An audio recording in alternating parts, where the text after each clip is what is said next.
It's always difficult to relive what happened last year, only because of the long-awaited truth to be finally acknowledged of our inherent rights as a Mi'kmaq people.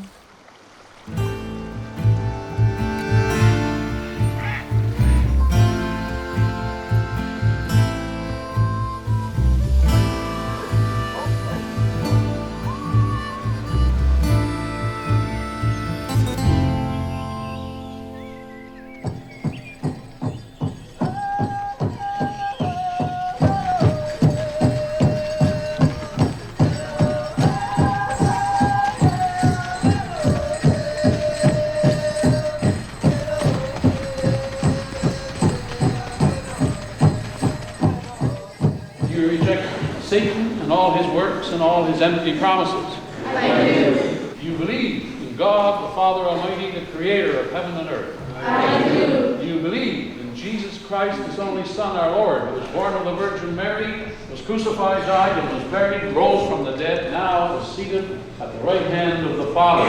I do.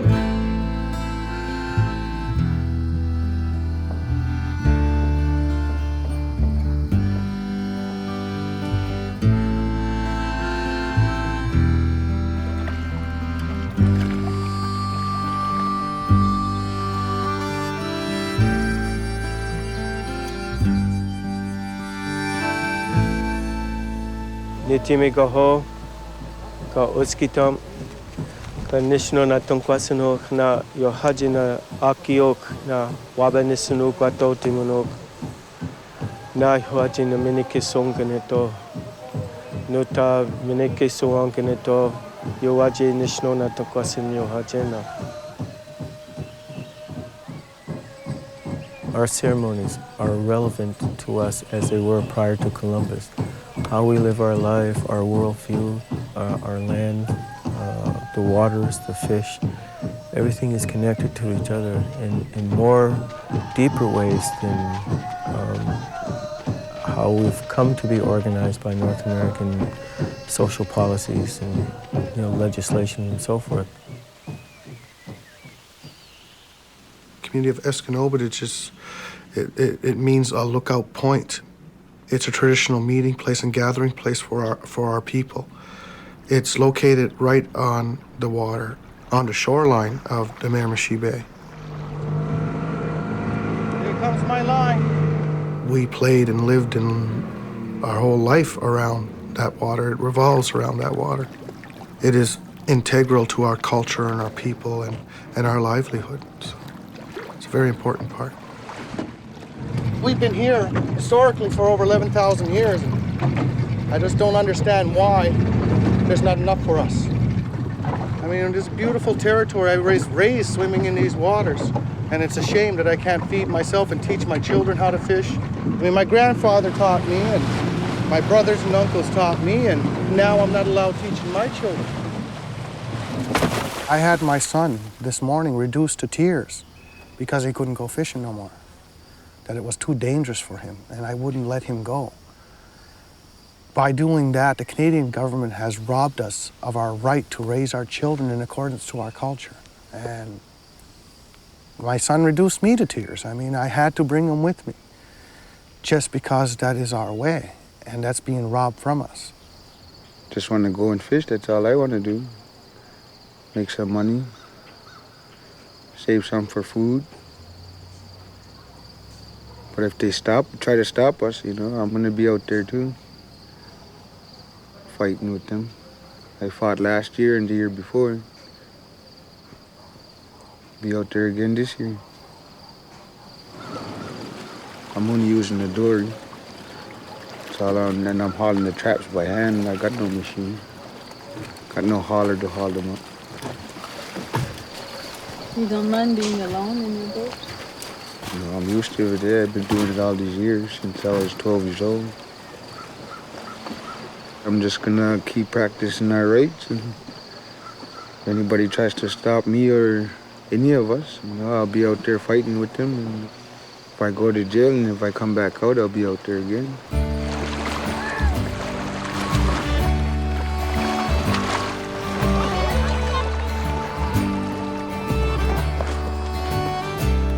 Moon, Makdoig Moon is black bear.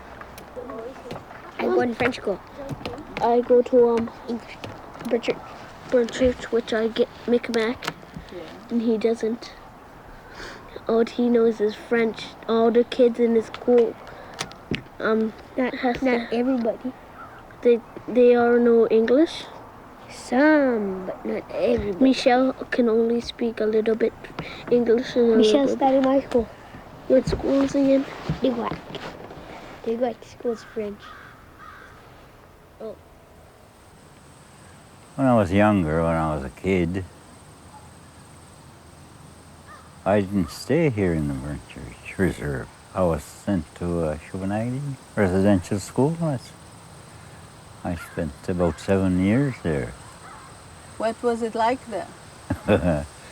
I wouldn't like to Talk about it. talk about it at all. That's how it was. Yeah. And then I come home, and there was a company, Anderson's company, and I fished for them about 15 years every summer. When I first started, it was $1.50 a day, and gradually went up, and last of it I was getting $2.75 a day. Then finally I decided I want to fish for myself. So we made traps, brother and I. We made 400 traps in all winters. But the fish were down, and the government that time, they started buying back the licenses from the white community. And, but me, I didn't, they didn't offer me nothing to buy back, but I had no license. I had a permit, like from the treaty, you know, from the treaty. And so I voluntarily gave it up. 3-4 years, and the fish start to come back again, and the fish ever since has been good. And I wanted to get back into it that time, about 15 years ago. But they told me I had to buy a license. I said, I don't have to buy a license. I need my permit back because I gave it up. Early. I never got nothing for it. I was denied my permit. Ja. Wie wordt het gaat What? Wie wordt? Yeah, we've water about commercial fishing season starts here on May 1st and it ends on July 1st. 8 weeks of it. We go by a communal license from Burn Church, so everybody, all the native boats here fish under communal. The fall fishing is for food fisheries. They're trying to take that away from us. But We were all out there in the fall, like us here, except him. I don't blame him. Yeah. He didn't want to risk his livelihood. Yeah, his rigging and his gear and stuff like that. What we catch in the summer, that's just a little money to get by day. But like during the winter and stuff like that, it's harder. We need to be on welfare, or we have to be on welfare where we don't want to be. You know, like us, we would like to work, and it's just not enough. There's no work. I got to provide for my family, and this is the only way I can provide for my family. When Marshall came through, it was just like winning a lottery, a little lottery at that. And I had hope. I could see my children smiling now, like in the future, with nice clothes and something to eat on the table. In 1993, Donald Marshall was arrested for fishing eel out of season with illegal nets and for selling it without a license. At issue was whether he possessed a treaty right to catch and sell fish, which would exempt him from complying with the Department of Fisheries and Oceans regulations. The signatories of the Peace and Friendship Treaty of 1752 were His Excellency Peregrine Thomas Hobson and Major Jean-Baptiste Cope, chief of the tribe of Mi'kmaq Indians, and the delegates of the eastern coast of Nova Scotia and New Brunswick. It is agreed that the said tribe of Indians shall not be hindered from, but have free liberty of hunting and fishing as usual, and that if they shall think a truck house is needful at the river Shubenacadie or any other places they resort, they shall have the same built, and proper merchandise lodged therein to be exchanged for what the Indians shall have to dispose of, and that in the meantime the said Indians shall have free liberty to bring for sale to Halifax or any other settlement within this province skin, feathers, fowl, fish, or any other thing they shall have to sell, where they shall have liberty to dispose there to the best advantage. These agreements were renewed and ratified in previous and successive treaties for the chiefs, for the said tribes, their heirs, and the heirs of their heirs forever. After Marshall was convicted on all 3 counts, he appealed to the Nova Scotia Court of Appeal and was denied. Marshall then appealed to the Supreme Court of Canada. The Supreme Court allowed Marshall's appeal, stating, "Nothing less would uphold the honor and integrity of the Crown in its dealings with the Mi'kmaq people to secure their peace and friendship."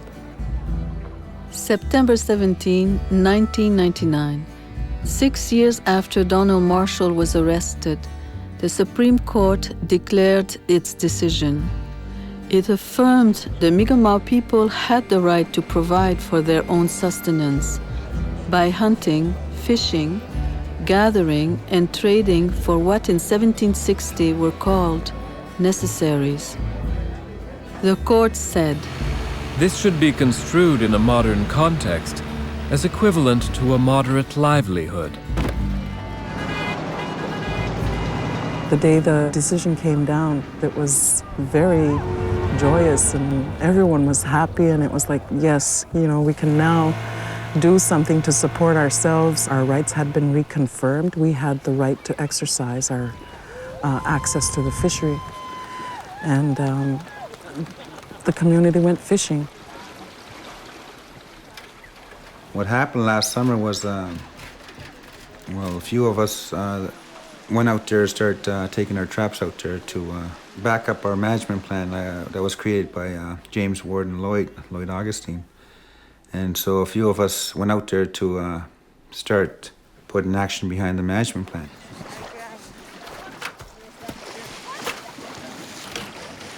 The women that were there,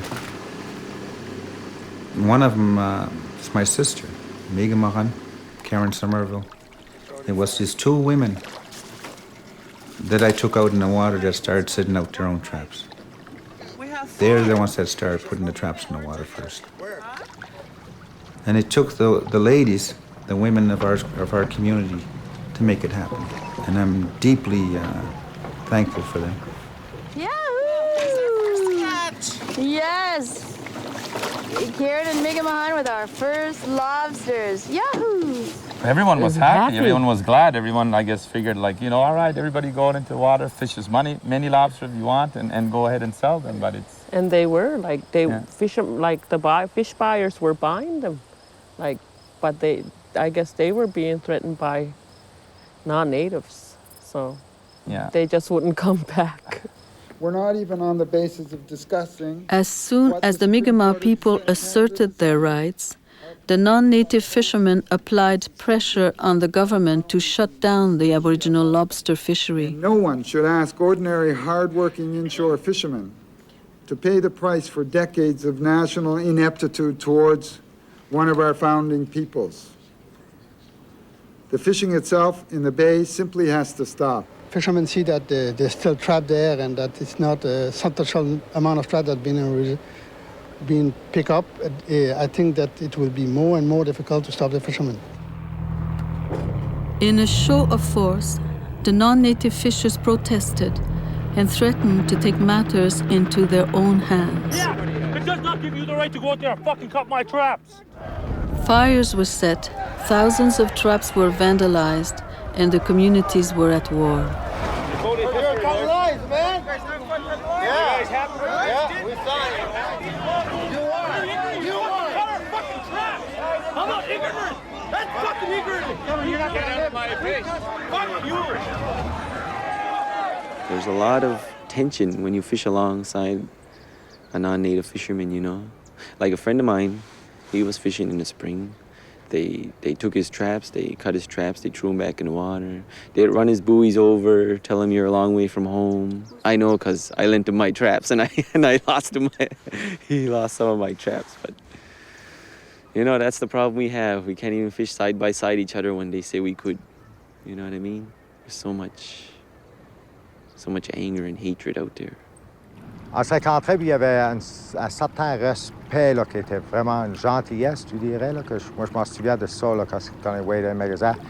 Puis à les côtes, c'était comme des frères. Tu sais, là, dans le temps, là, quand ça pêchait, il y avait des vieilles cabanes qui restaient à la semaine. Là. Puis c'était tout le temps ensemble, ça sharait le manger, tout. Puis, mais là, à cette heure, comme je dis, pour moi, c'est le gouvernement qui handle mal la situation de cette heure, que ça développe, ça devient pire à la place de meilleur. Là. Les gens pensant qu'ils en veulent plus qu'il y a dans les droits, là, il y a des droits qui ont été écrits, mais droit de cette heure, il y a beaucoup de gars qui me disent, ben, c'est comme si ils veulent d'autres choses, là. Là, mais moi, je connais pas les détails assez pour savoir vraiment ce qu'ils veulent dans le moment, là. Là. The racism and the hatred has become a very evident part of our daily living coming out of our community. It's very evident in some areas. It's really unfortunate because with the Acadian people and the Mi'kmaq, especially in our area, there's a long cooperative history there of where we were always able to get along.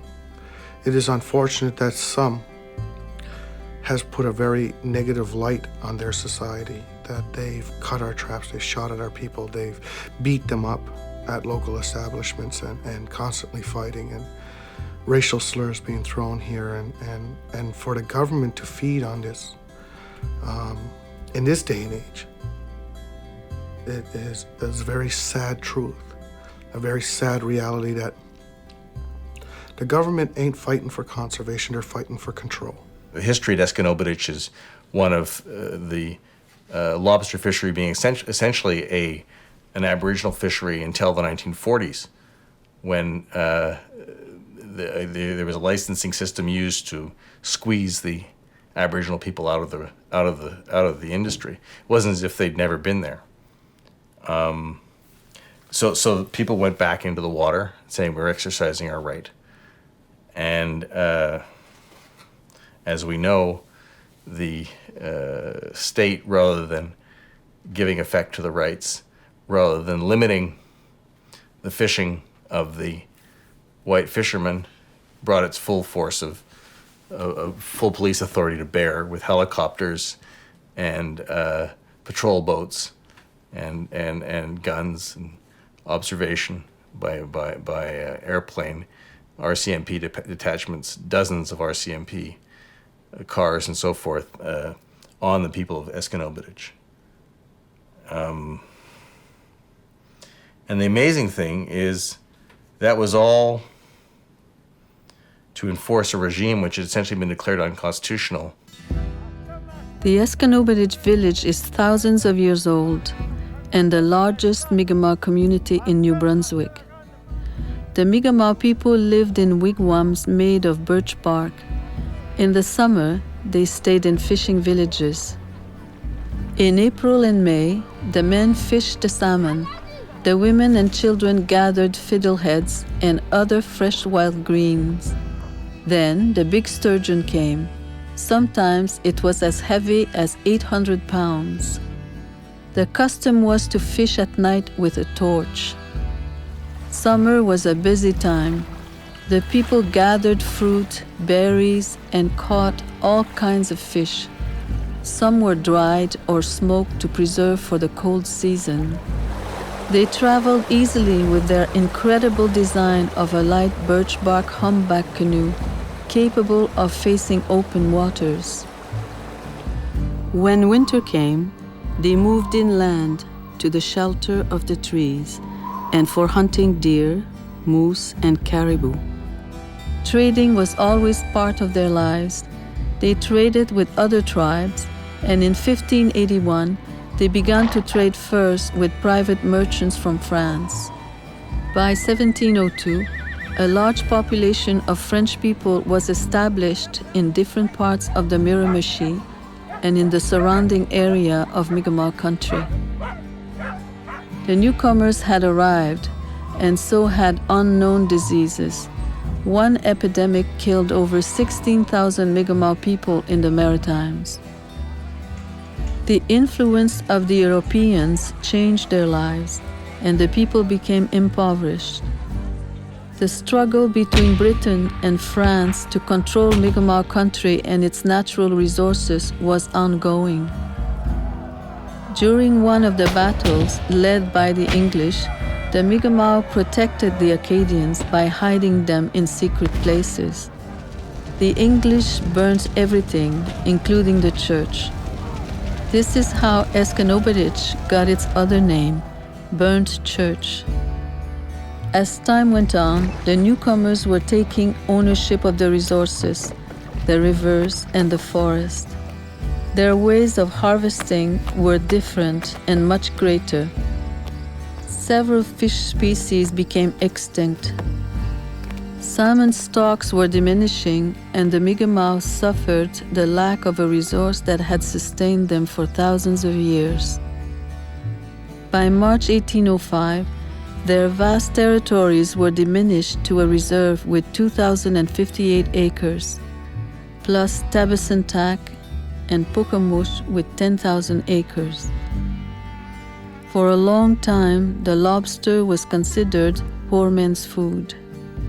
The Mi'kmaq fished it without interference, but not for long.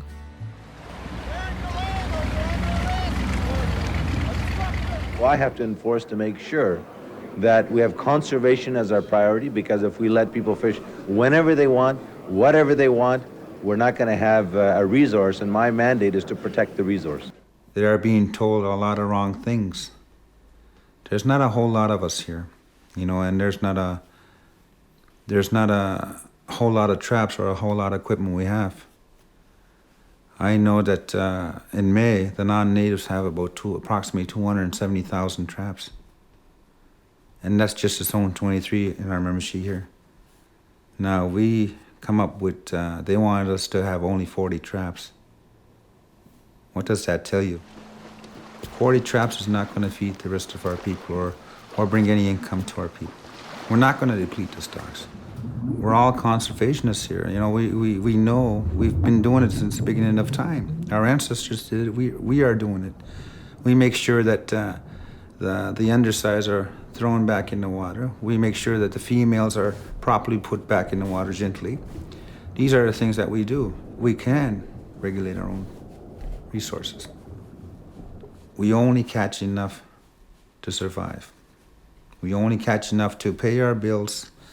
We only catch enough to put clothes on our children so they'll start looking good in schools. Enough to put food on our table. Enough to generate a little income for a family.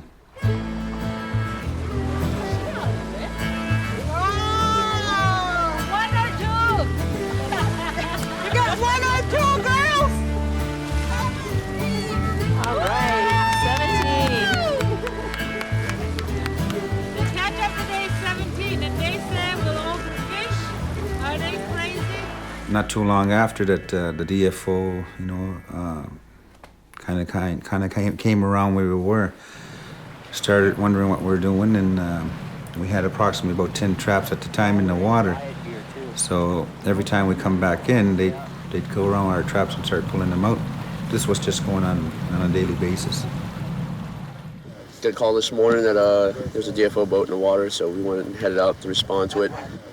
Picked up a couple guys, we got in here. Realized it looked like the DFO boat was trying to already gather some information for a future raid.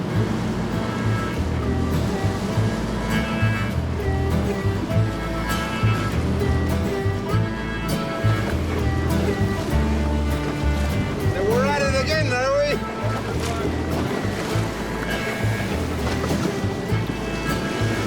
We're making sure you don't take their traps.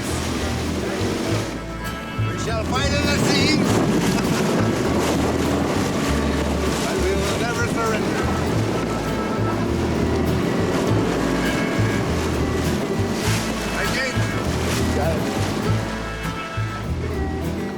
I'm very associated with the concept of warrior, being one to begin with. We promote the concepts of honor. And for me, I always have to give a definition when I talk about honor because it's what drives us, what compels us to do what we do. And honor, for us, being a warrior, is having the moral strength to do what's just at all times, regardless of the consequences. Even when, for instance, here, we are outnumbered, outgunned, and overwhelmed by the Canadian forces. We still have to make that stand. We don't get a salary. Physically, if we're talking about being beaten, abused, possibly hurt, or even sent to jail. But it's something we take on very willingly. We embrace the idea of what we're doing because we know in the end what we're doing is honorable. Actually, I have a degree in political science with a specialization in international relations. I'm former military. I was with the Canadian militia when I was younger, and then I went down to the American military. I was with an elite unit. Afterwards, I attended university, and I did my thesis on Aboriginal self-determination, on how about we have to take the initiative. If we want to control our destinies and create a destiny that's going to be beneficial for our people, we have to be willing to stand up and go out and take that political initiative and make it happen, even if it means that we have to be at odds with the Canadian government. For a lot of people, they may see that as detrimental. They may say, oh my God, why? Well, look at the consequences involved. But I always ask, look at the consequences of inaction. If our condition right now, what we consider peace with the Canadian nation, produces the highest suicide rates in the world, some of the highest incarceration rates in the country, alcohol, drug, spouse, child abuse, way beyond anything comparable to the non-native society, why are we trying so hard to maintain this condition?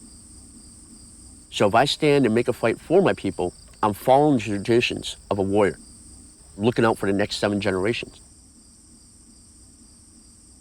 And I'm doing something that probably won't happen unless somebody takes on this type of mentality. What we realized we had to do is take our own resources into our hands. Under our Escanobatage fishing policy, we have the capacity to issue our own licenses. We take a unique approach to it that vast majority of our people fish in the fall. That's our traditional fishing season. The non-native society and the commercial fishing, they fish in the spring. But during the fall season, after the molting, they're more plentiful within the bay. I've had single women with 3-4 children fishing 3-4 traps, 3 or 4 traps a day, are able to supplement and give their children a better life. We do not issue 300 traps per individual. We issue 4 per individual. It gives approximately 6,100 traps in the fall to fish. We have never ever, nowhere near, ever came to fishing that amount. There's some people that don't fish on the larger scale. They fish to supplement their income. They fish to supplement their food storage. They fish to maintain a culture. You can't reflect that within a DFO's agreement. You can't address that. They are constantly taking a parental attitude of where we know what's best not only for you, but for the resource. Mind you, they brought many species to decimation, to the brink of extinction, and they are still thinking they know what's best. If they were honorable, and if they had a grain of decency and good sense, they would take this opportunity as a wonderful opportunity to learn how to live in balance with the Mother Earth, as the Mi'kmaq do. And we as Mi'kmaq people feel that we are also defenders of our Earth, that these unbalanced approaches that they're taking have to stop. They have to. We are destroying the resources that feed us, and they're not going to be here forever, especially the way they're going at them now. Instead of us being perceived as a liability and a threat, we should be perceived as a partner, as a true partner in this country. The chiefs of the First Nations of New Brunswick have requested a bit of time to be able to get back to their constituents and their councils as well as their elders. It was a very good discussion, and we look forward to working with the Government of Canada under a bilateral process. You'd be looking at extinguishing Aboriginal rights. No, we're not looking at extinguishing Aboriginal rights or the like. We no longer have an extinguishment policy, and that's been made very clear over and over again across the country. And I want to make it very clear here to you that that's not the intent. We're trying to define, of course, without having the courts continue to do it for us, what a treaty, the treaty that already exists, would look like in a modern context. The Atlantic Policy Congress consists of First Nations chiefs from all over the Atlantic provinces, including ourselves from eastern Quebec. And the alliances that we form as Mi'kmaq, Maliseet, Passamaquoddy is a very important one. In the Atlantic provinces, we have never surrendered our lands. Our treaties will be the mechanism that we need to use in the coming years in fighting with the federal government. There seems to be an assumption here that we're going to integrate into the licenses regime. And it's unfortunate that there's not emphasis on looking at what is wrong with that regime and us coming up with more practical solutions based on our treaty right. Right from the onset, when that Supreme Court decision came down and said that the federal government have the right to regulate this, we should have said, no, your regulations are not adequate. That is what's depleting the resources. We produce our own licenses. We do our own regulations. They have to recognize our licenses that we already issue for that purpose. So it's kind of like opposite of what they're proposing. You know what I mean? What we want to do is develop our own enforcement branch, our own fisheries branch, our own ability to enforce our own regulations. In the survey, I noticed there isn't any mention of any of that. I have concern that the next round of Marshall, that we're gearing toward more licenses. Milky Nadi, Wizias de Mokilaish. Yeah, the Padlo and Gabble Nol, Jigu and the Jiggly one, like Igmanala, Emu Jigsaw, they lay out the Jiga, Listiguishka, Tom Kuga, Ebegwit, Gala, Stamilam Kabultijis, which you know. With Jigala looks sequence at Kamunas, Giswok, Jigala looks seek is at Kamu. Waladwin. Mudejimal Gigana, Gabble Nona, Picho looks no Negamoina.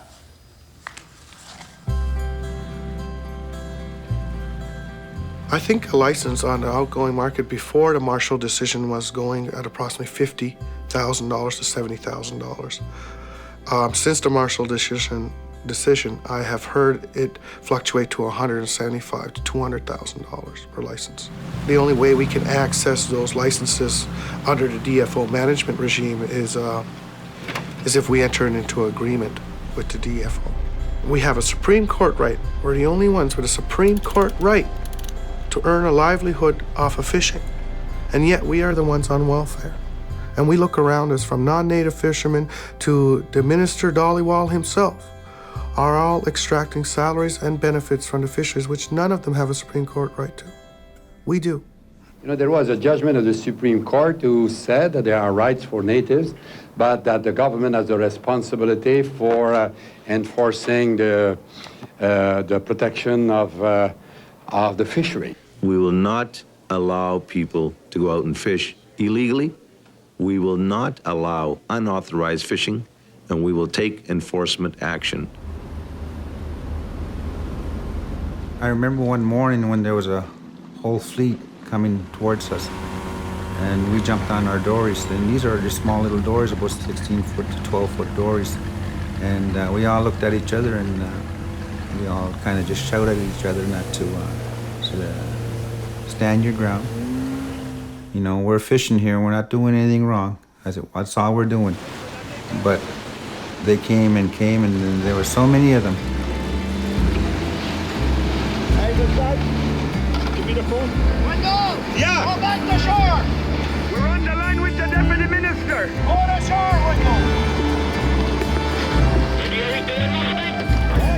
every time they came, there was a little more aggression. And every time that we went out, we were really unsure about any one of us coming back to shore. So it really got a little scary for a lot of us. You gotta leave our junk alone, man. What the fuck's wrong with you? Protect your fucking head. You're violating our rights, you know that?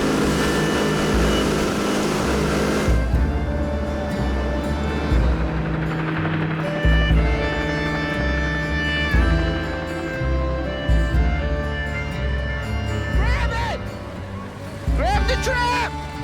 We're down, Leo! Now, boys!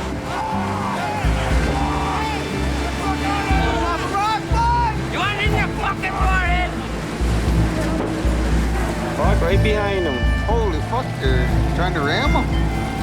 Holy fuck! Look, he's running! Keep up! Fuck, they're spinning him.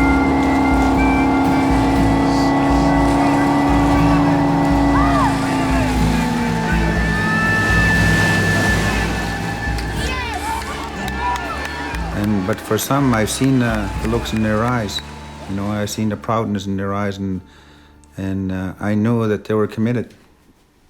They made a commitment to stay in the waters, regardless of their own safety, and that put a lot of pride back in our hearts.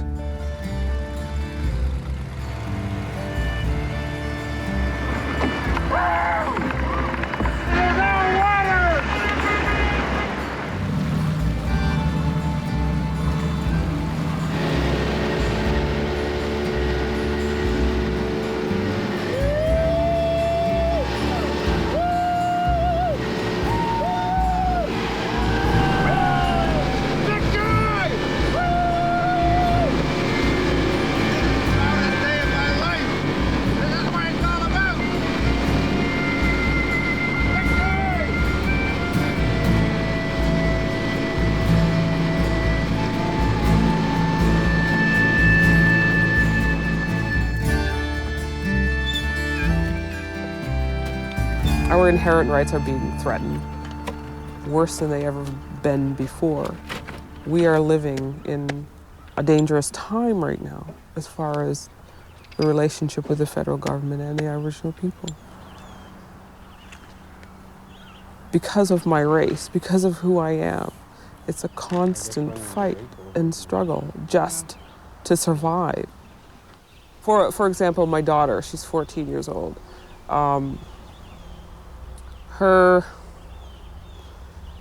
Statistically, she's supposed to drop out of school by, 15 and 16, and a strong possibility of committing suicide.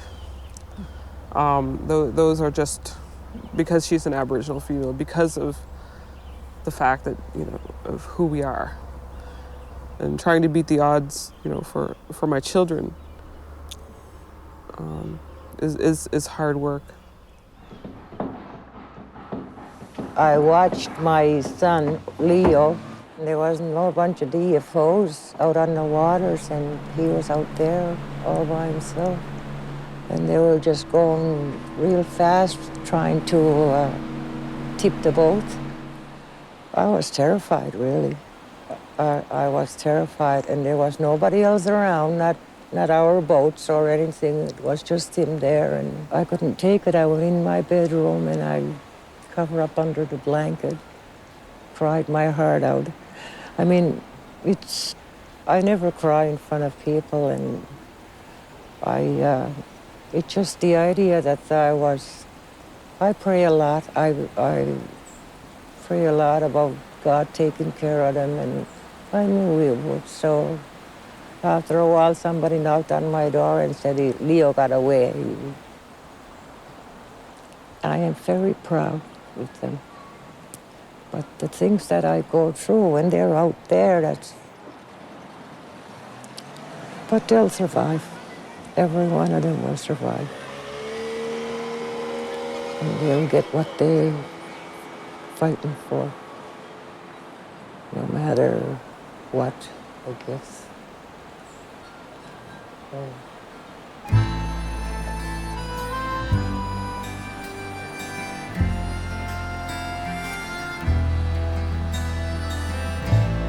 I'm very proud to be from Burn Church. It pulled us to what I seen last fall. It pulled us together like one big family, and when we did that, it made us 10 times as strong. It wasn't really till the fall time when I wanted to be sworn in as a peace officer for Burn Church. On September 12th, we heard a distress call from the chief. On our way to go respond to the call, we were intercepted by RCMP. When they came on our boat, we were tear gassed, and it was pretty hard. We couldn't see nothing up until like they got really close, and they stormed our boat. They shoved us right down, and they had the machine guns there, the tacticals. One guy had his knee on my neck, and he held it to the back of my head, and they did that to all of us on the boat there. I told them that we were officers, and they just ignored us. Well, I couldn't see anything when we were tear gassed. The other boat took off, and when we were being towed in, we saw that other boat upside down in the water. The rescue boat, they capsized, and all the guys flew off the boat. That's how hard they were rammed by the RCMP. I was afraid that they'd killed them. I asked them what happened to the guys and stuff like that, and they wouldn't answer us. They wouldn't tell us where they're taking us. They just wouldn't answer us anything. They seemed like they paraded us through Niguac. When we were coming in, there were so many people at Niguac Wharf. All the non-natives were just laughing at us and stuff like that. It was awful. When you go to Niguac and you talk to non-natives up there, when it's not fishing season, they're pretty nice. They're decent. But once it's fall time, they don't even speak to us. People don't even wave at us no more. There are some non-natives I know that support us. They say, you guys have to right to fish, But it seems like those people don't speak out on our behalf.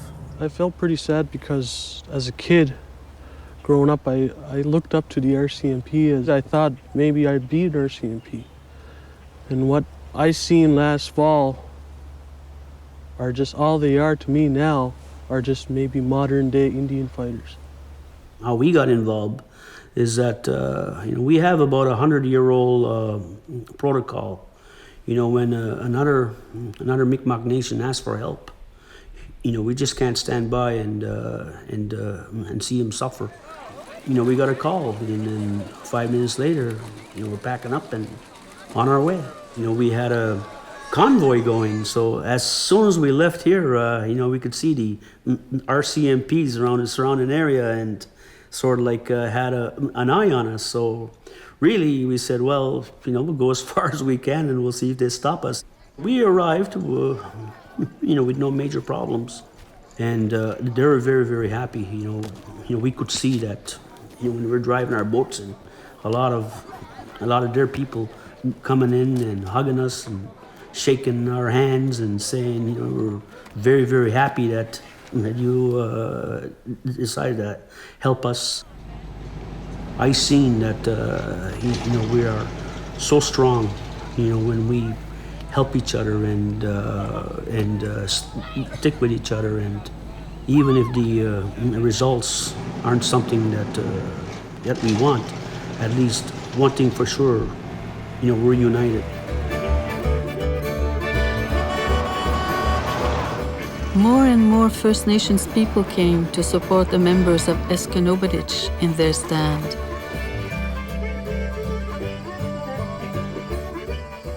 What happens here in the East Coast affects the West Coast fishery. Native people all across the country, they're starting to know their rights. They're starting to exercise those rights.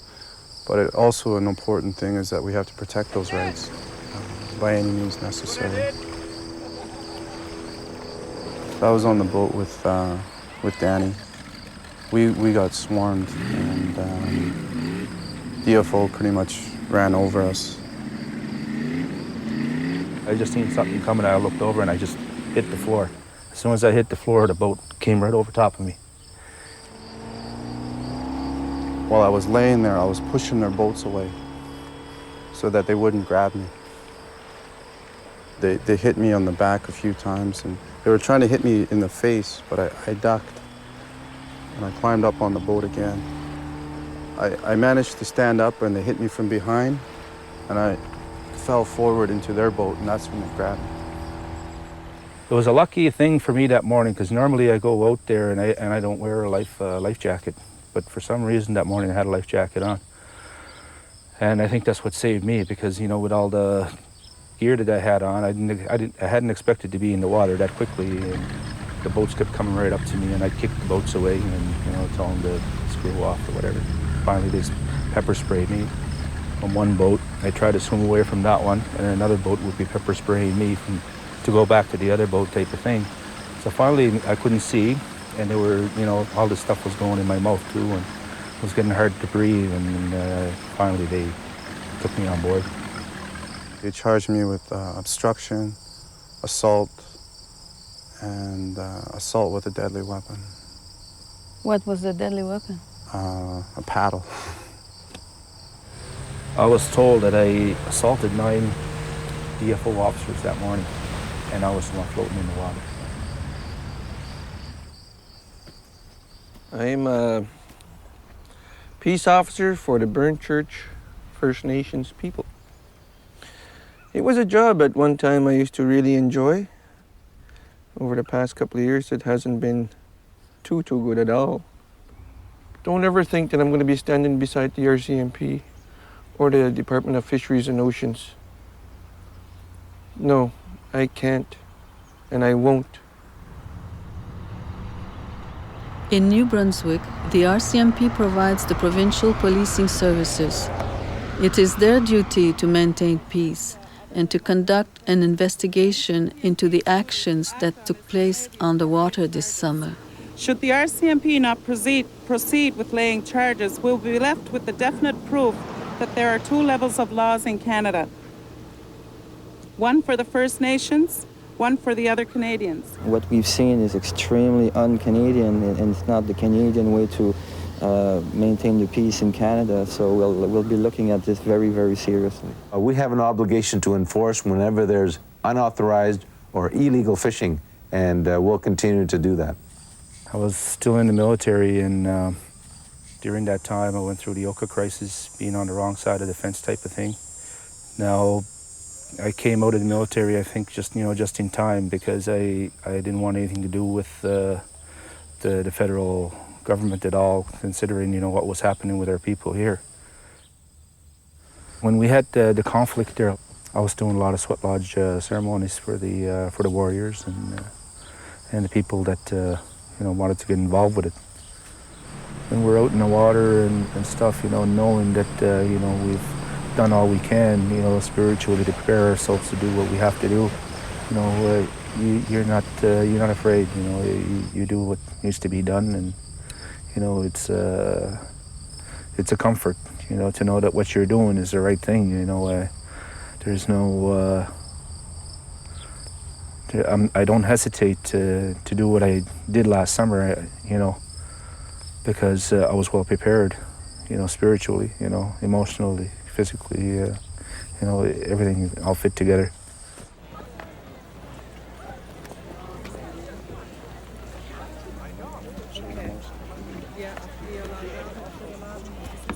But when individual First Nations people such as Burn Church take necessary and courageous steps to raise the standards for all, I will be there to stand with them. When they point out to Canadians that fairness and equity are essential, if there is ultimately to be social peace and justice in this country, I will be there to stand with them.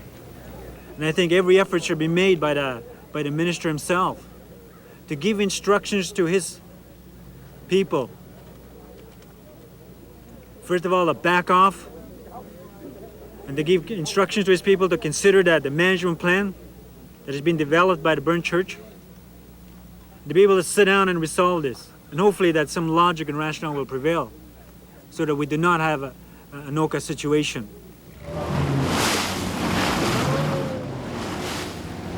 there was quite a few haulers taking out the traps, and big Zodiacs were defending them.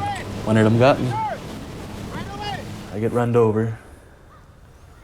You know, could have been my back, my head, my leg, pretty close.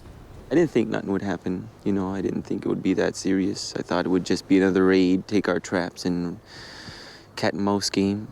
But that morning when they ran my friends over, it was something else.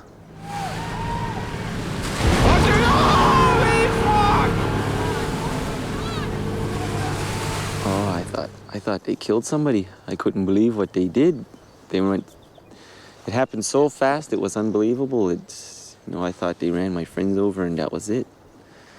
And then I see my friends stand up and I seen the boat turn around, made a circle. And I thought like they were just gonna pull up beside them and try to arrest them and do their thing, but the boat didn't stop and just ran over them a second time. I didn't think the first time was good enough. Holy fuck! Oh, they're gonna get run over! Fuck, they knocked the people in the water.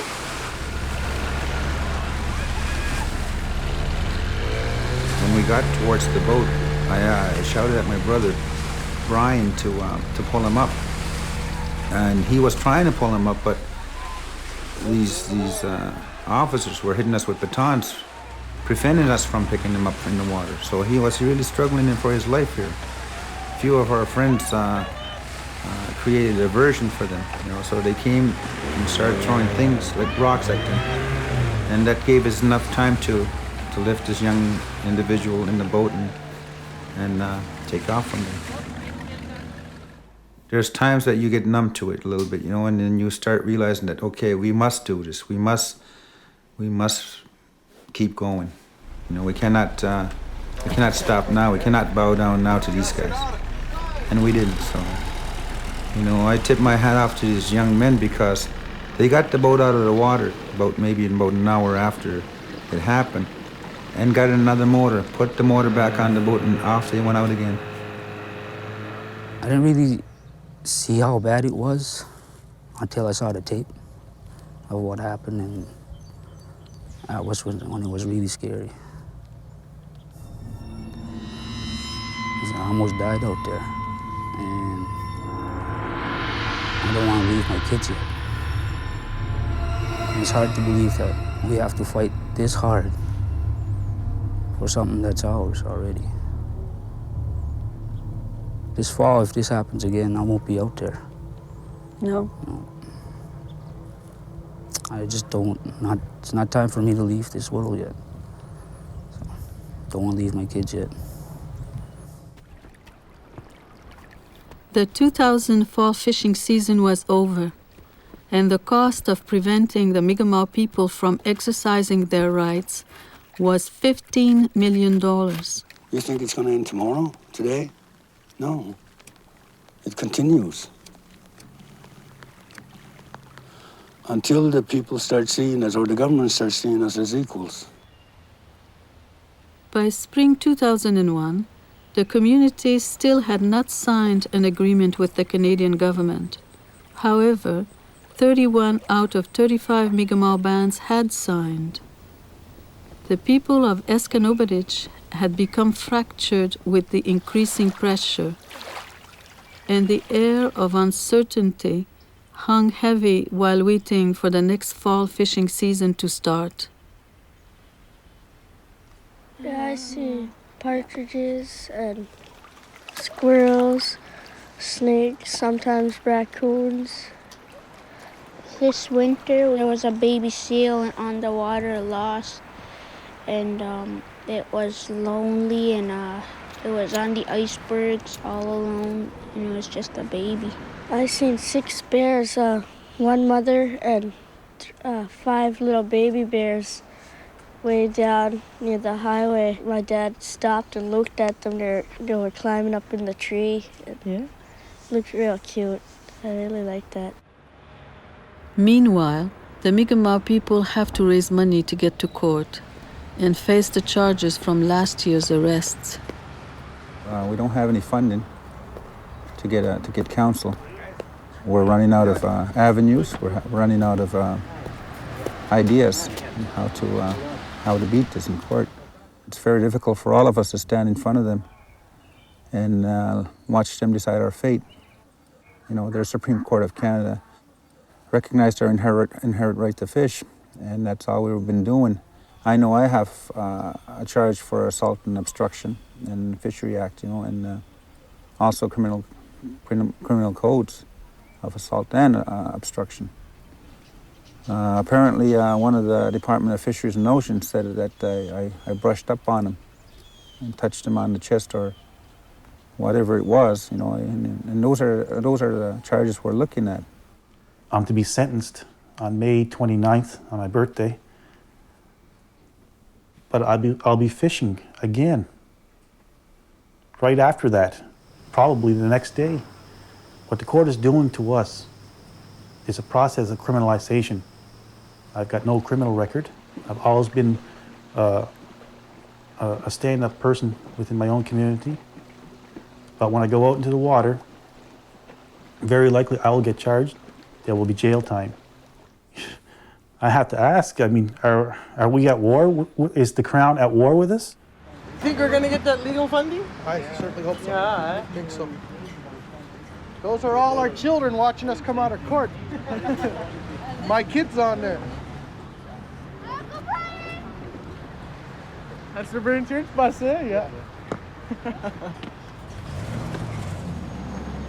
Being dragged as criminals in front of our children, eh?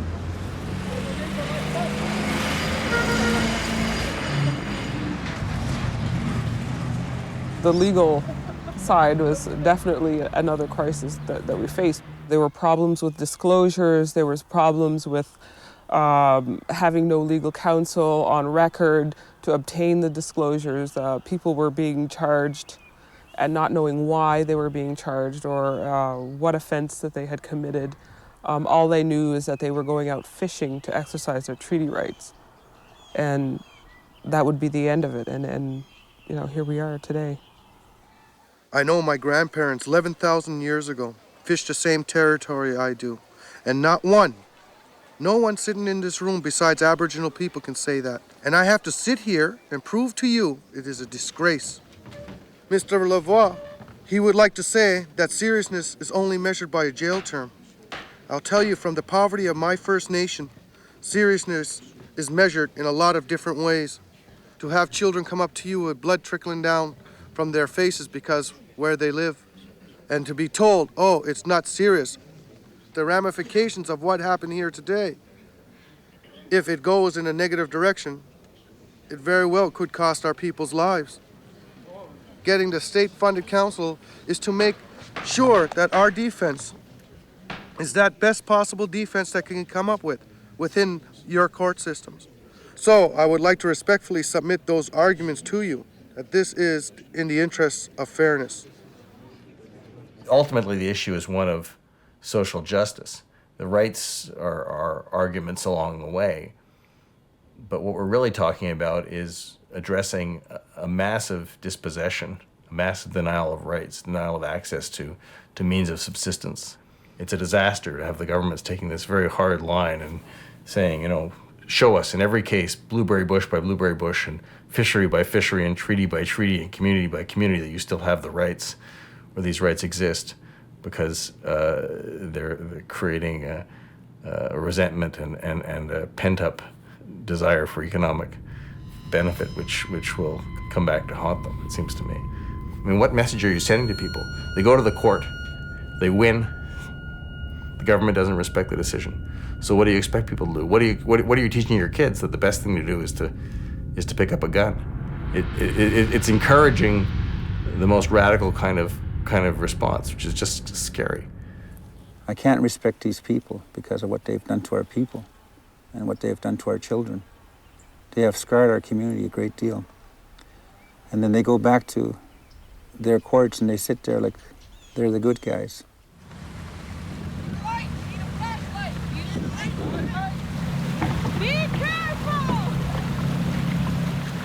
And they choked out a few of our boys out there. One of them happened to be my brother. He was just coming home on the boat there. They got 2 Zodiacs ramming it. They boarded it and he had to jump in the water. He stayed in the water approximately an hour at night. So stay away from these guys. Your children will be embarrassed by what you're doing here. He went right by our face and he took out his gun and he pointed right at me. And I said, shoot! Shoot me! They called my brother in that night and asked him to come back on the boat and nobody will harm him. And, you know, he's speaking to him in our language. Sure enough, my brother swims. And when he gets on board, they all grab him and choke him out and put a beating on him. They bruised his knees and his ankles and had marks around his throat. You know, that's the kind of stuff that they did. My body was damaged in several areas, my knees, the back of my neck, my lower back, my tailbone. I was choked to unconsciousness and roughed up pretty bad. I was shackled down and to the point of where the circulation on my foot was actually turning purple. I myself come from a law enforcement background. I'm a former constable from Burn Church First Nation. Went with the RCMP for a short period of time in an Aboriginal training program. From there, I moved to Chief of Police in my First Nation. So my children, my two boys, Isaac and Darian, were both raised with me being a police officer. And the saddest part of that time was when my children had asked me if I was a bad guy. I feel sad because what happened to all the people that them fighting for our rights of fishing, and now a couple of them were in the hospital and they're getting hit and everything. I woke up in the night and I seen them ramming my dad and everybody else. I wish they never did that because they think we're just trying to not share with their lobster. We could share. Mad. It's like they're just trying to destroy everything that we have and take over. I don't know what they'll do next. Might even accidentally kill somebody. Last year's troubled waters left the parents and children with a feeling of discouragement. A summer camp was organized, and a circle was created where all could belong.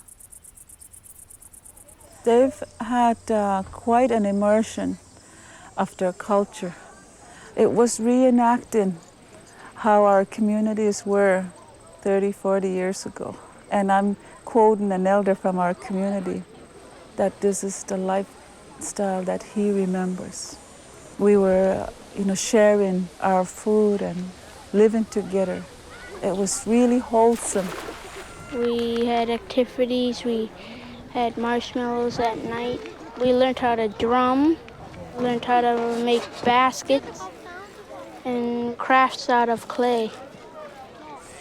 We had also teenagers there who was volunteering. There were camp leaders. The younger ones really looked up to them as role models. It was such a success all the way around. Part of the objective of this camp was also to try and establish a healthier relationship with the authorities. It was a miracle to see the Canadian Army and Aboriginal Rangers work together to put up the camps for the youth, and our children got to witness that this was all for them. We have our own way with them, like we take them off a little further down the river maybe, and let them do whatever they want on the boat. Like we kind of drive a little fast with them and they jump off the boat, and that's what they learn. Now we can't do that in front of the councillors, because they get upset with us. So it was good to see that they were feeling safe enough to start to share how they felt about what happened last year. And during the sweat lodge ceremonies, it was something to witness and hear them talk about their prayers that the federal authorities leave their parents alone. Let us fish in peace. It's our culture. So, hearing them say that, it's like makes me feel hopeful that that we're going to have a very strong future. Back in the courtroom, the judge's decision was that the federal government should provide funding for the Mi'kmaq's legal counsel. I feel optimistic. It's been a really long haul, looking for legal consultation. We haven't been too successful in raising the funds that we need to get proper legal advice and representation. So I hope that this decision on the one case follows through in the rest of them, because they're all complex. And it is a very important issue, and like the judge said, it affects many, many, many Aboriginal people, if not all. But today is a good day. It's a good news for all of us. What is the cost to the Canadian people and the taxpayers for denying Aboriginal rights? It's becoming more expensive to deny Aboriginal people than it is to allow them to exist under their own sovereignty and jurisdiction and deal with them in a good faith manner on a nation-to-nation basis. In August 2001, the community held its biannual election. The current Chief Wilbur Dedam and Leo Bartibog ran for chief. Chief Dedam was re-elected by a very close margin with a few changes in his council. Leo was elected as a band councillor. The pre-election anxiety and the continued pressure from the government to sign an agreement with the band council left the community torn apart. And another fishing season was about to begin. There's about 1,300 people here on the reserve. And the majority is very young? Oh, the majority here is very young. There's a lot of young people here. That's the ones I went to go see a lot during the election. They came here, we talked about a lot of things. There isn't really too much for them to do on the reservation, eh? It's so boxed in, and there's not much to do. There's no dances, there's no playground for them, there's no basketball court, no basement, there's nothing like that for them to do around here. You can imagine if there's nothing here to them to do, what's left, just drugs and alcohol. And what leads to that after that, suicide, stuff like that. A lot of people are anxious to go back to fishing. I know I am. That's part of my life. Is that Brian? Yeah. Oh, crazy Brian. He's something else, eh? He's a good guy, Brian. Yeah. He cares a lot about the community, too. He didn't run this year. No, he didn't run. That's...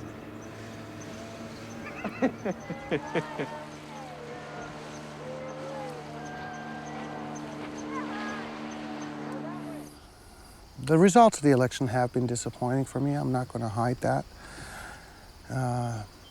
The current leadership and the balance of power have shifted to leadership that's been prone to signing agreements. We're hoping that the community will prevail, that the community will stand up and continue to defend their treaty right. And if the people lead, our leaders will follow. And that's what got us to this point so far, that our community will has been very strong in the defense of our treaties, and we won't allow an Indian Act chief and council to interfere with that. And I think that is what is echoing throughout this country, that the federal government's initiatives and policies no longer will do.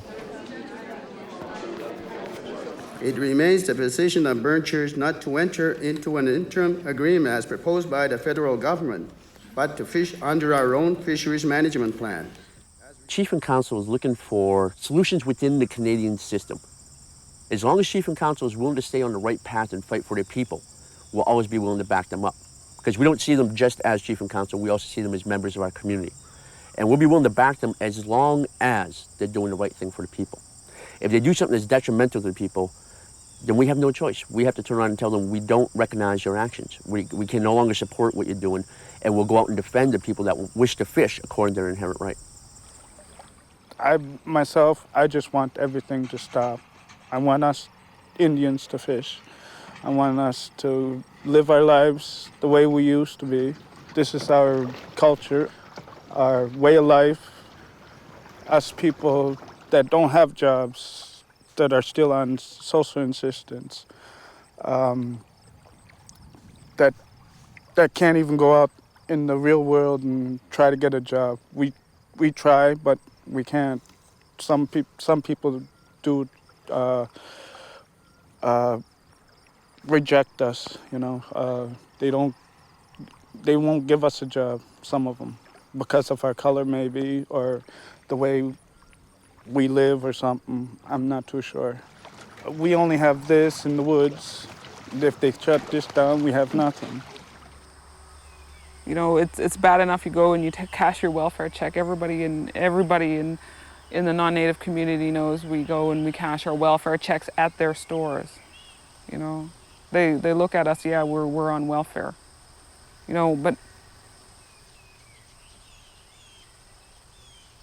the feeling of having it bounce.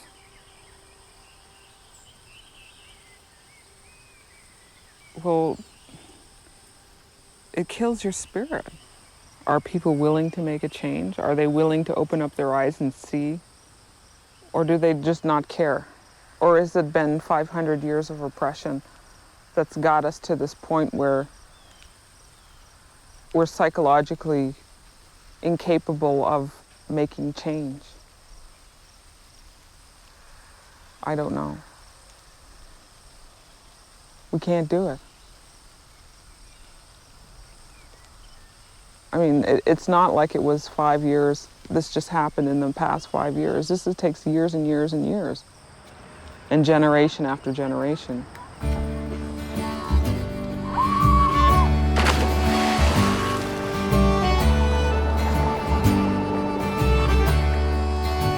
One day I was talking to a kid and he was talking about he can't wait till he get his own welfare. I mean, that's not right. I don't like that. So when I talk to him and talk about fishing and or working in the woods, you know, there's more than just having welfare, you know. It really got me going. If we stand now and have the right to fish in the future, the person won't have to rely on welfare and look forward to welfare when he gets old enough. You'll have more, hopefully. I see the same eye when I look at the old leaders, the picture, and I see it in our kids. I see the same eye, you know, the sparkle. And it's powerful, I feel it. If they'll be my leader, I'll follow.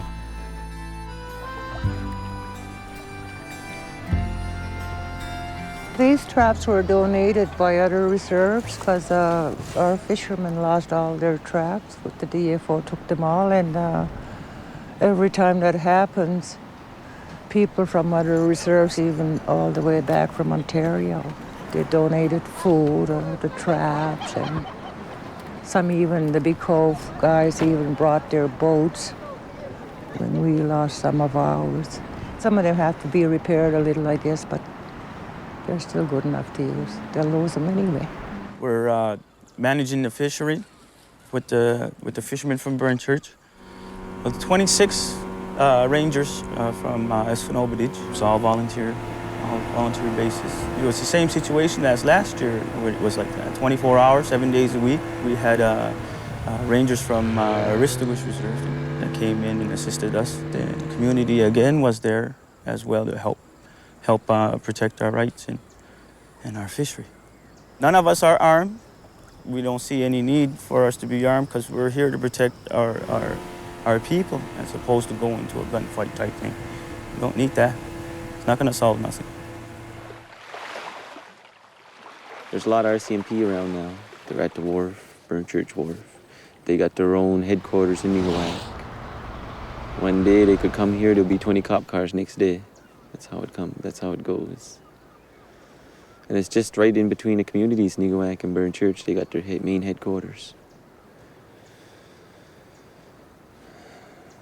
So they're keeping an eye out. You see helicopters, you see planes going by.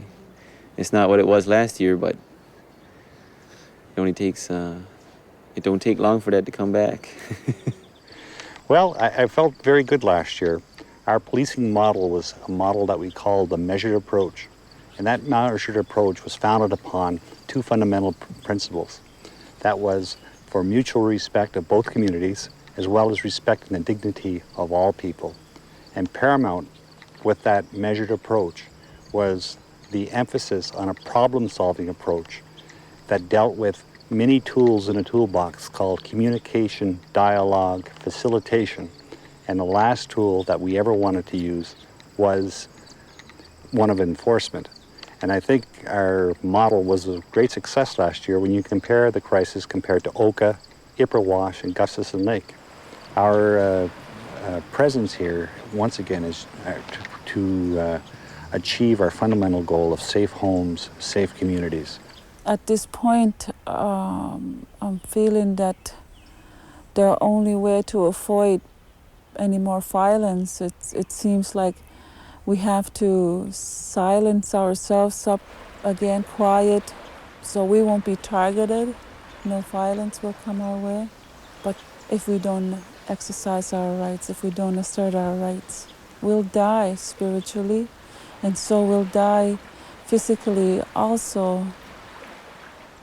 The band has said it would begin. Dhaliwal informs the Mi'kmaq people they have the next 7 days to fish legally, in hopes that he can negotiate an agreement in this time.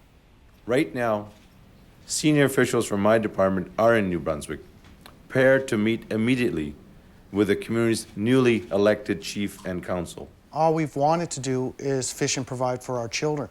It is hard to earn a moderate livelihood in 7 days.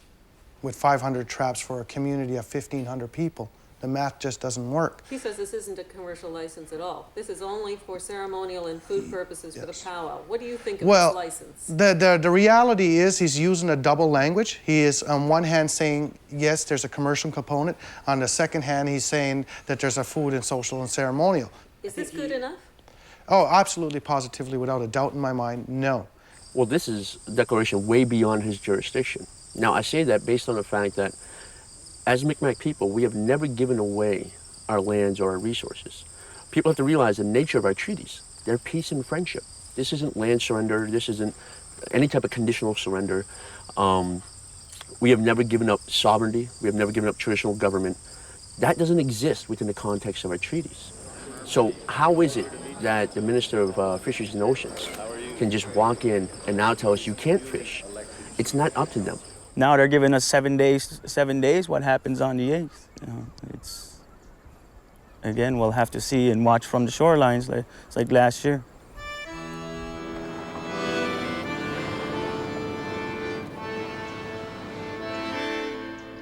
Well, I went fishing anyway.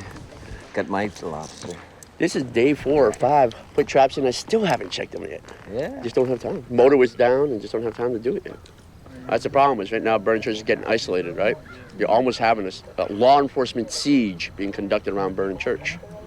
And they want to isolate us, so the only thing we got is just ourselves and what little resources we have to fight this off, right? How about boats? It's a big problem. Lack of boats. That's our problem. Come in? Oh, from, No, I mean, to help you out? Well, my understanding is 2 of them tried to come in on the weekend from Big Cove, but the RCMP turned them around. We're not getting them in.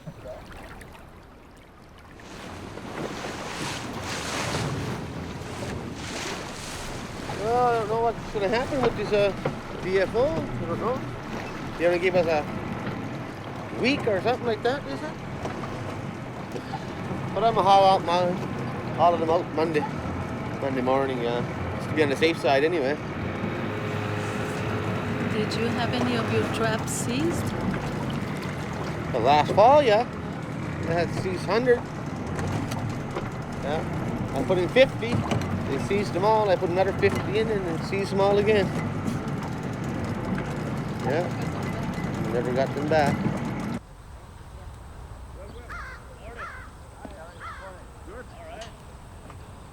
Yeah, I was wondering why a facility like this for a small community, small area like this.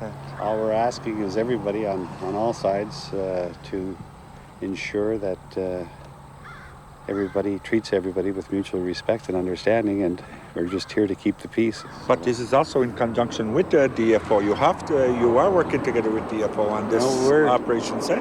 Well, we're working with everybody to allow dialogue, communication. Dialogue to happen, because this is all we want, peace. And this is kind of intimidating when you see anything like this for a small community of 15 to... Well, we're here for your protection as well. I hope so. I hope to God it's not to enforce DFO regulations and the federal government's way of intimidating the people of Skinawabinies and the surrounding area. Because I wasn't even aware of this building, what was going on, till I heard a few individuals, and we're just down for the powwow this weekend. I hope we don't need to come back for anything else. I have to go out there. I can't exercise my rights on land. I have to be out in the water, and I think I already have some traps out there. My wife don't want me to go out there. She doesn't she thinks I shouldn't be out there at this time, because I've been getting calls left and right from government officials, and these calls are all they're all kind of warning me about, think about all this, think about what's going on, I am a little bit concerned about my life. I am. Rather than recognizing the Mi'kmaq Treaty rights, Minister Dhaliwal persisted in offering new agreements, each with a different set of restrictions. A limited small-scale commercial fishery, in a restricted area of Miramichi Bay.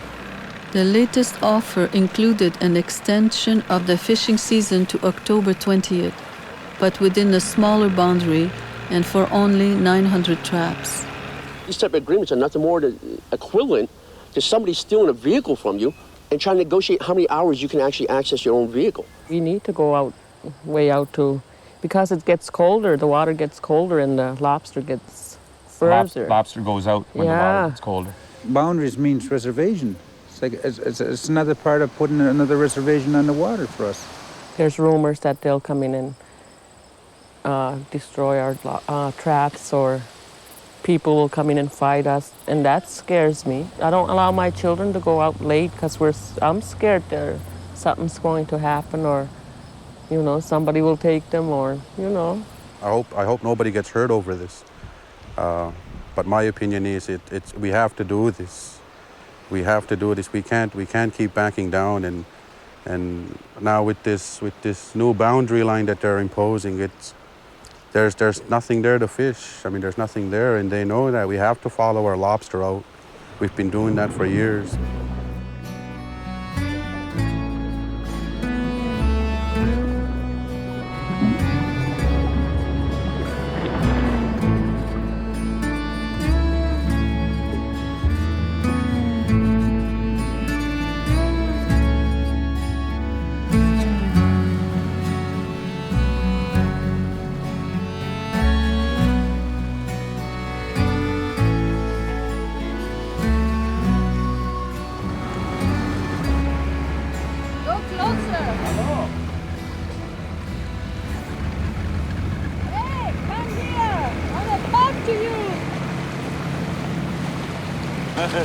There's no reaction from them. You'll get no reaction from them. Huh? They're driving for Ray Johnson over there.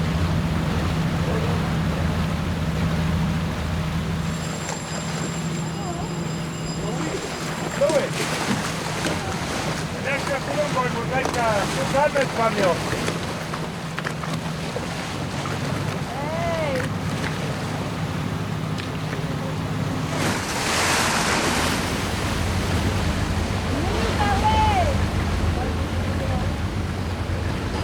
They refuse an interview.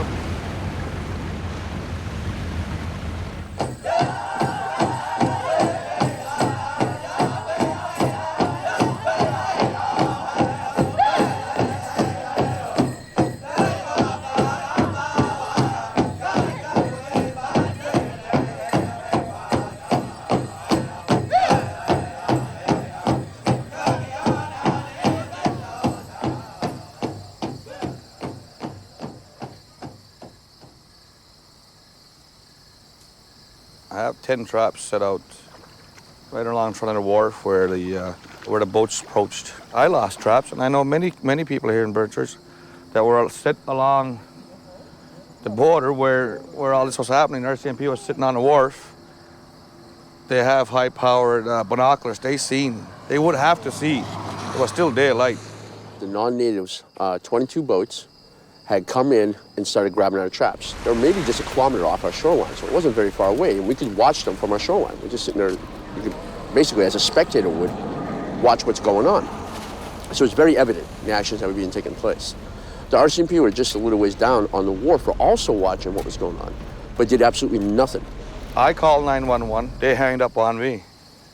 My girlfriend called 911, they hanged up on her. Her father called, they hanged up on him. At that point in time, we realized we have to do something ourselves. So the Rangers, our Burnchurch Rangers, went out in, I believe it was 2 boats, maybe 3, very small boats, to go take on 22 non-native fishing boats. As they got out there, that's when the RCMP started to mobilize, not to go down the water and stop the non-native fishermen from destroying our gear, but to go after our guys. They said they're investigating. They haven't questioned nobody about traps being lost, you know. They certainly haven't come and seen me anyway. I mean, you know, and I don't care if they come and see me or not. They ain't gonna help me out anyway. It's been proven last year and the year before they're not here to help Native people. It's going to be expensive. Last year I lost 70-some traps. I barely had enough to give to my father, to my aunt and uncle, the family, you know. But other than thinking that I made money off that, no Native people in Burnchurch have made too much money on this. They talk about the Indians endangering their livelihood with no regard to Indians making a livelihood. They've mistaken our kindness for weakness. Why can't we fish? There's 240,000 traps out there as we speak today. 240,000 traps. We only have 5,600. And I just don't understand it. I don't understand why the big fuss, you know? Why is it that when we have our 5,600 traps in the water, it's conservation? When they have 240,000 in there, it's a livelihood. I just don't understand.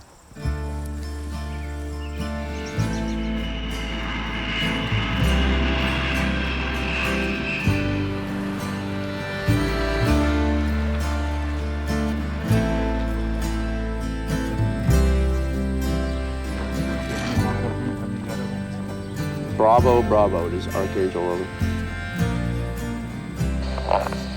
Go ahead. Yeah, we just get a confirmation there's 3 DFO boats leaving Niguac Wharf, over. Okay, 10-4, we're going to take a closer look from an advantage point, over. Roger that, over.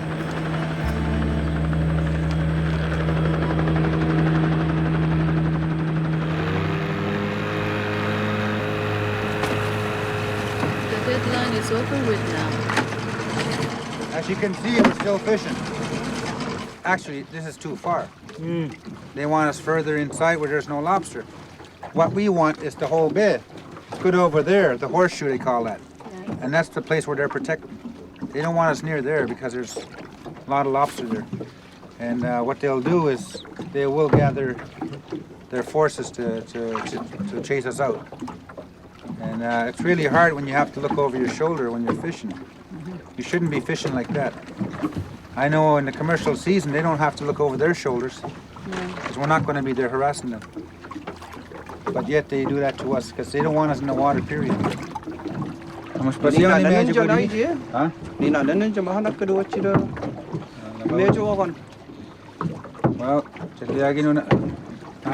this happened not only educated 16.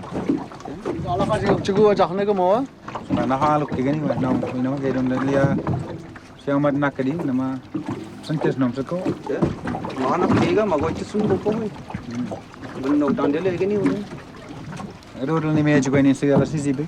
Mo ndala la. Ule bit. Ni me jugo ni tala. Iwalaji akis penology. Gambas mana lu memang juno dele ngi gana. Well, I bought so many rangers. The rangers? Ana do. What's on the net? Maybe I do. Okay. Come on.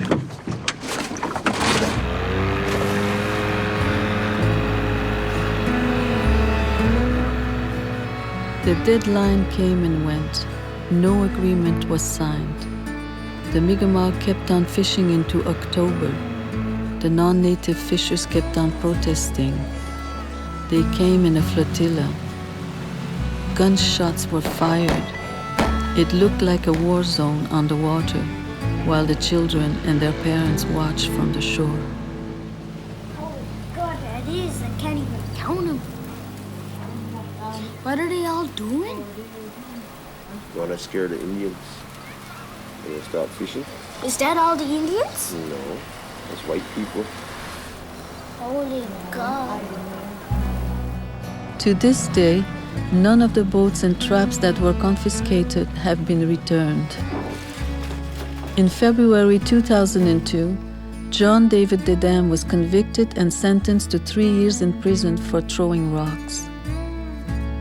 The result of the RCMP's investigation was that there was no proof of wrongdoing on the part of the Department of Fisheries and Oceans. Subsequently, there was no ground for legal action against the DFO. The Court of Queen's Bench overturned last year's lower court decision, which provided funding for legal counsel. Consequently, the Mi'kmaq would have to stand trial at their own expense. But of course, they too will appeal. First, doing this is a waste of money. Really, if you look at it, taxpayers' money. Geez, they spent, I think, 15 million last year. Imagine, yeah. Where's the government going to get that back? That should have went to the hospitals and education. Sure. Instead of fighting Indians, I mean, his rights are there. He put a lot of money fighting the man's rights, where he should have went the other way. You asked the government to go for a good cause, like. They said no money. Where do you get money to fight the Indian? Eh? It sounds crazy to me. You? Yes. Where you get the money to fight Indians? You should have went to health care or something. We don't need strength anymore. We don't need any more strength. We came from bad situations. We know what it's like. We know what it's like to live in, with, seeing your parents drinking, seeing, no food for 4 days. We know this stuff. We have the strength. We know that that's where our strength comes from. It's a fucking hell of a way to get strength, but, that's how you get it, And we have that. We don't need any more. We need hope. I'm determined not to stay in a life of poverty. And I believe that every member in Escanua-Village wants to experience something different than poverty. I will continue to fish, and I will continue to hunt and gather, because it's not just a livelihood, it's our way of life. This is what defines us as Mi'kmaq, that needs to be respected in this country.